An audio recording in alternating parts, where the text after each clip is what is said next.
Hello bachon, let's read this question. The question says 1 mole of an ideal monoatomic gas at temperature T and volume 1 liter expands to 2 liter against a constant external pressure of 1 atm under adiabatic conditions. Then the final temperature of gas will be option A T plus 2 divided by 3 multiplied by 0.0821, option B T minus 2 divided by 3 multiplied by 0.0821, option C T divided by 2 raised to the power 5 by 3 minus 1, option D T divided by 2 raised to the power 5 divided by 3 plus 1. सो इस question के अंदर हमें given है कि एक mole of ideal monoatomic gas ली है हमने, जिसका इनिशियल टेम्परेचर T है और वॉल्यूम 1 लीटर है.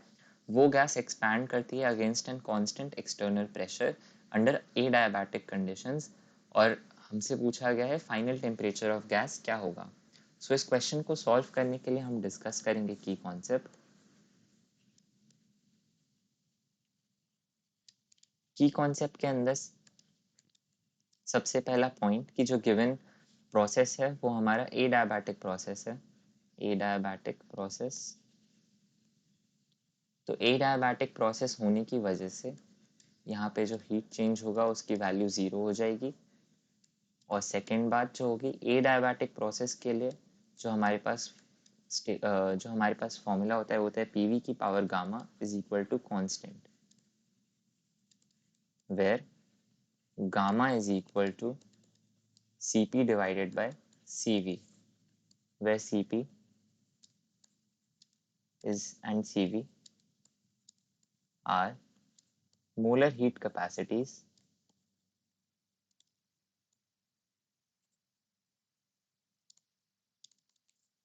of gas at constant pressure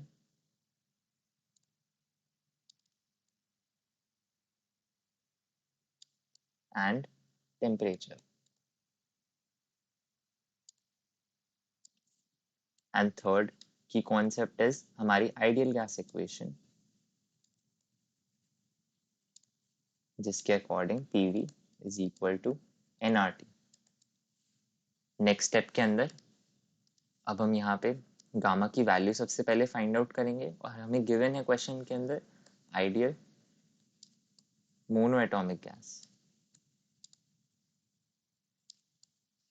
तो मोनोएटॉमिक गैस के लिए अगर हम सॉल्व करें तो Cv की वैल्यू होती है F/2R. तो यहाँ से हम लिख सकते हैं जहाँ पे F is equal two degree of freedom,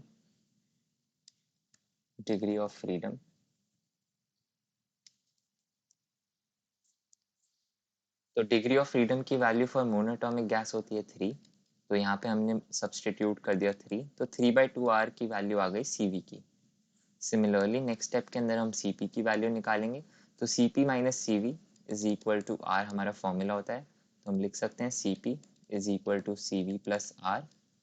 तो यहाँ से Cp की वैल्यू आ जाएगी 3/2R plus R which is equal to 5/2R. तो Cp is equal to 5 divided by 2R. Third step के अंदर हम गामा की वैल्यू निकालेंगे. तो gamma is equal to Cp divided by Cv. तो गामा की वैल्यू हमारे पास यहाँ से आ जाएगी 5 डिवाइडेड बाई 3. फोर्थ स्टेप के अंदर using PV is equal to nRT and PV की power gamma is equal to constant, हम obtain कर सकते हैं relation that T V raised to the power gamma minus 1 is also constant.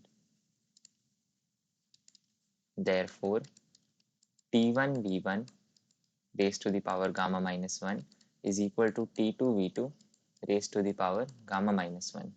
तो इस question के अंदर हमसे फाइनल टेम्परेचर पूछा था. तो फाइनल टेम्परेचर हम T2 अगर एज्यूम करें तो T2 की वैल्यू हो जाएगी T जो कि इनिशियली था multiplied by V1 divided by V2 whole raise to the power gamma minus 1.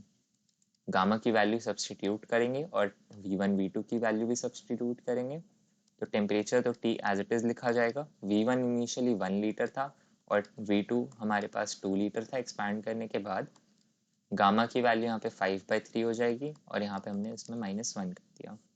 तो T2 की वैल्यू सॉल्व करने पर हमारे पास आ जाएगी T raise to the power 1/2 T multiplied by 1/2 raise to the power 5/3 minus 1, जिसको हम लिख सकते हैं T2 is equal to T divided by 2 raise to the power 5/3 minus 1। अगर हम ऑप्शन से मैच करें तो ऑप्शन नंबर सी हमारा यहाँ पे करेक्ट ऑप्शन हो जाएगा, which is the final temperature of gas is equal to T divided by 2 raised to the power 5/3 minus 1.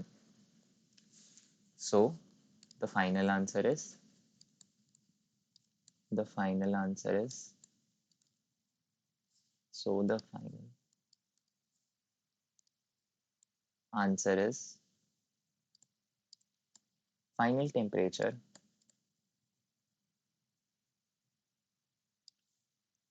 Tf is equal to T divided by 2 raised to the power 5/3 minus 1. I hope you understood it well. Best of